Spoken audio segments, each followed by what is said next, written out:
Hello everyone, आज की video में हम आपसे बात करेंगे मेडिकल पेमेंट्स के अगेंस्ट मिलने वाली रिडक्शंस के बारे में, चाहे वो सेक्शन 80D हो, 80DD हो या 80DDB या 80U।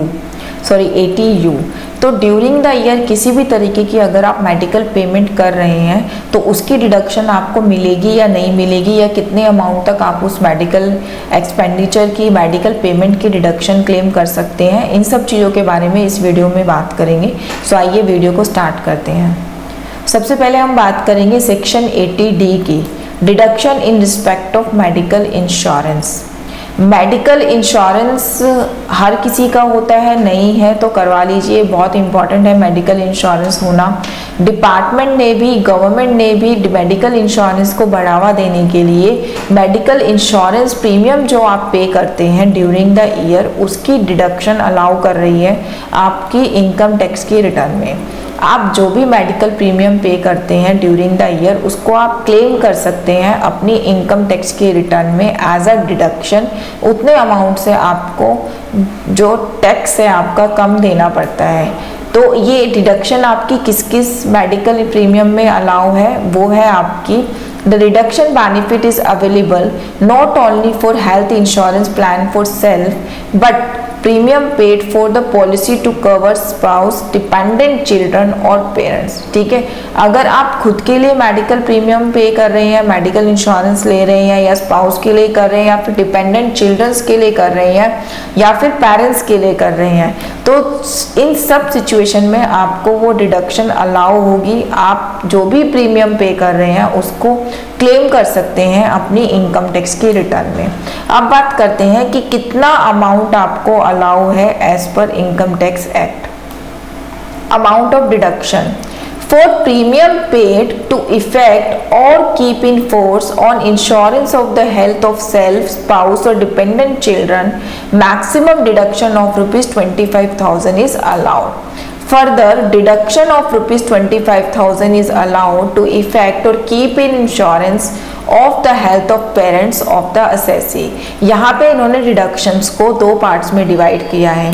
पहला, अगर आप इंश्योरेंस प्रीमियम पे कर रहे हैं अपने लिए, अपने बच्चों के लिए, डिपेंडेंट चिल्ड्रंस के लिए या फिर स्पाउस के लिए, तो आपको 25,000 तक की रिबेट अलाउ है। प्लस अगर आप अपने पेरेंट्स के लिए भी मेडिकल इंश्योरेंस लेते हैं और प्रीमियम पे करते हैं तो फर्दर 25,000 की रिबेट आपको मिलेगी फॉर पेरेंट्स। तो ओवरऑल आप 50,000 तक की रिबेट क्लेम कर सकते हैं इन केस ऑफ सेक्शन 80D। अब इसमें ये भी बोला गया कि अगर आप या आपके पेरेंट्स, आइदर असेसी और parents of the assessee is senior citizen that is 60 years and above, then the deduction amount would be ₹50,000 instead of 25,000। ये कहते हैं कि दोनों में से कोई भी अगर सीनियर सिटीजन हुआ तो जो वैल्यू है डिडक्शन की वो 25,000 से बढ़कर हो जाएगी 50,000।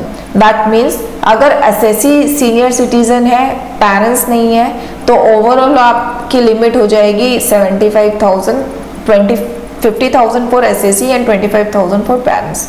Reverse situation is also same कि अगर एसएससी सीनियर सिटीजन नहीं है बट पेरेंट्स सीनियर सिटीजन है तो for parents 50,000 and for SSC 25,000, आप ओवरऑल 75,000 की लिमिट ले सकते हैं।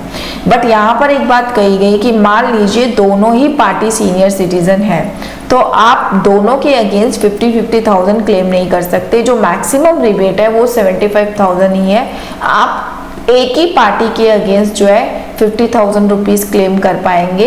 ये नहीं कि आप दोनों को 50-50 क्लेम कर लें और आप 1 लाख रुपए की डिडक्शन ले लें।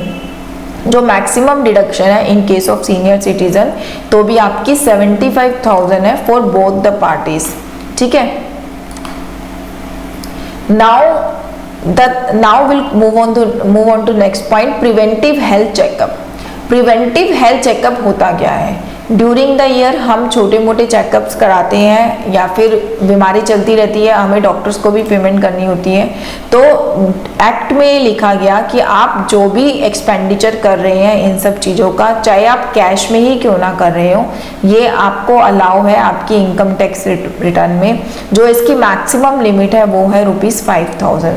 5000 रुपीज़ से ज़्यादा आप प्रिवेंटिव हेल्थ चेकअप का आपको अलाउ नहीं होगा, बट हाँ 5000 रुपीज़ आपको अलाउ होगा। और ये 5000 रुपीज़ जो है आपकी इंक्लूडेड है इस 25,000 वाली लिमिट में। दैट मीन्स अगर आप इंश्योरेंस प्रीमियम पे कर रहे हैं 20,000 का और 5,000 आप जो है प्रिवेंटिव हेल्थ चेकअप का क्लेम कर लेते हैं, तो ओवरऑल की 25,000 की लिमिट हो गई। या फिर आपका जो है इंश्योरेंस प्रीमियम आप पे कर रहे हैं मान लीजिए 30,000 का, और आप प्रिवेंटिव हेल्थ चेकअप भी 5,000 का क्लेम करना चाहते हैं, तो वो आप नहीं कर पाएंगे क्योंकि ऑलरेडी आपकी जो लिमिट है 25,000 की वो इंश्योरेंस प्रीमियम से एग्जॉस्ट हो चुकी है। तो जो मैक्सिमम लिमिट है वो 25,000 या 50,000 या 75,000 एज द केस में भी वही रहेगी। जो ये 5,000 रुपीज़ है वो इसी लिमिट के अंदर इंक्लूड है, आपको अलग से 5,000 की रिबेट नहीं मिलेगी, ठीक है। So but preventive health checkup में आप 5,000 से ज़्यादा क्लेम नहीं कर पाएंगे, ऑल्दो ये इसकी इंक्लूसिव है, बट आप 5,000 से ज़्यादा क्लेम नहीं कर पाएंगे और ओवरऑल लिमिट आपकी 50, 75 या फिर 25,000 ही है। Now will move on to next point, deduction for medical expenditure incurred on senior citizen. ठीक है, ये किस लिए बनाया गया, इसकी नॉलेज बहुत कम लोगों को है, ये मैं आपको बता देती हूँ। ये एक्ट में कब इंसर्ट किया गया, एक्चुअली होता क्या है, जब किसी का मेडिकल इंश्योरेंस आपने नहीं लिया हुआ, चाहे आप खुद हैं या फिर आपके पेरेंट्स हैं, और सीनियर सिटीजन होने के बाद एक पर्टिकुलर एज क्रॉस होने के बाद अगर आप मेडिकल इंश्योरेंस कराने जाते हैं तो या तो वो मेडिकल इंश्योरेंस होता नहीं है या फिर उसका प्रीमियम बहुत एक्सपेंसिव पड़ता है। तो उस सिचुएशन में अगर मान लीजिए किसी भी प्रीवियस ईयर में कोई ऐसी इमरजेंसी आ जाती है कि आपको मेडिकल एक्सपेंडिचर करना पड़ता है उस पर्टिकुलर सीनियर सिटीजन के ट्रीटमेंट के लिए, चाहे आप वो खुद है या फिर आपके पेरेंट्स हैं, तो डिपार्टमेंट ये कहता है कि क्योंकि आपने इनका इंश्योरेंस नहीं ले रखा तो आपने जो भी खर्चा किया है इनकी मेडिकल इमरजेंसी के टाइम पर या फिर इनके चेकअप में, तो वो आप क्लेम कर सकते हैं up to the limit ₹50,000। But the thing is, इसमें कंडीशन यही है कि आपका मेडिकल इंश्योरेंस नहीं होना चाहिए। मेडिकल इंश्योरेंस नहीं होगा तभी आप मेडिकल एक्सपेंडिचर के अगेंस्ट इस लिमिट को कंज्यूम कर पाएंगे। तो ये जो 50,000 है आप इसको इसी 50,000 की तरह ट्रीट करके चलिए कि अगर मेरा मेडिकल इंश्योरेंस था और मैं सीनियर सिटीजन हूँ तब भी मेरे को 50,000 मिल रहे थे मैक्सिमम, तो अगर मेरा मेडिकल इंश्योरेंस नहीं है तो अगर ड्यूरिंग द ईयर आपने मेडिकल एक्सपेंडिचर किया है तो भी आपको 50,000 ही मिलेंगे, इससे ज़्यादा नहीं मिलेंगे।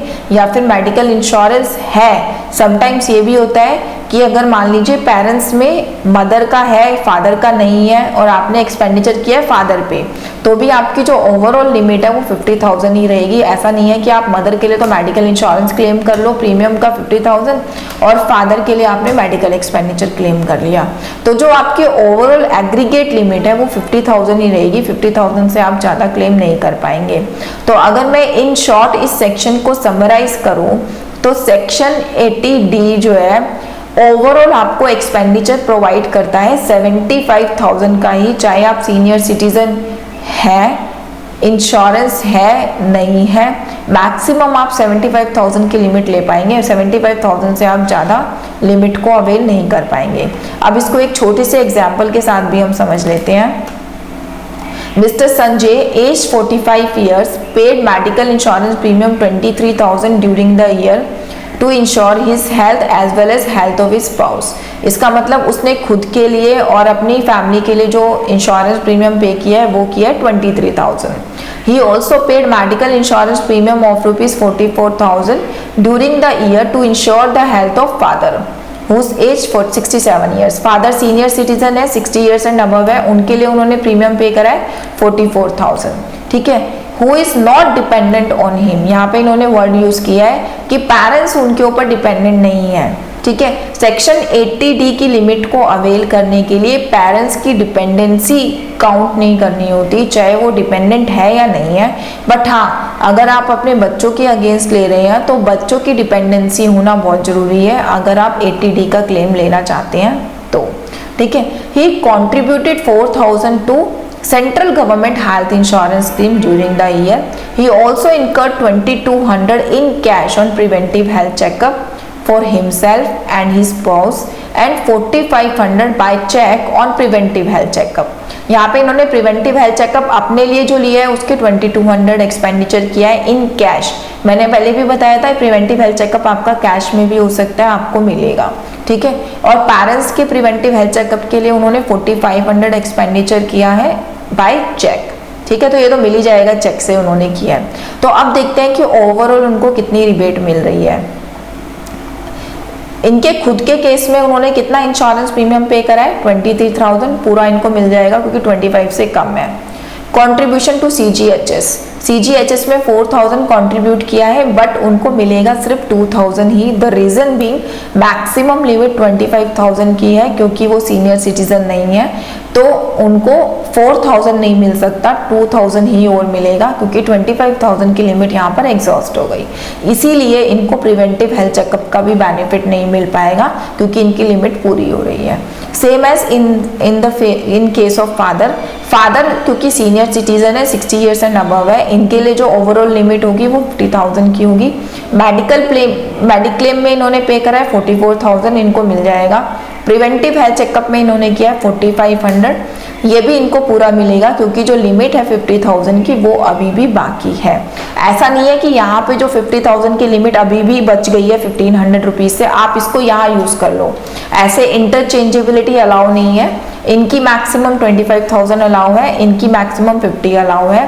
तो ओवरऑल इनको जो रिबेट मिल रही है वो मिल रही है 73,500, ठीक है। सो ये 80D आई थिंक समझ में आ गया होगा कि आपको कितना मैक्सिमम मिलेगा, कब कब मिलेगा। आर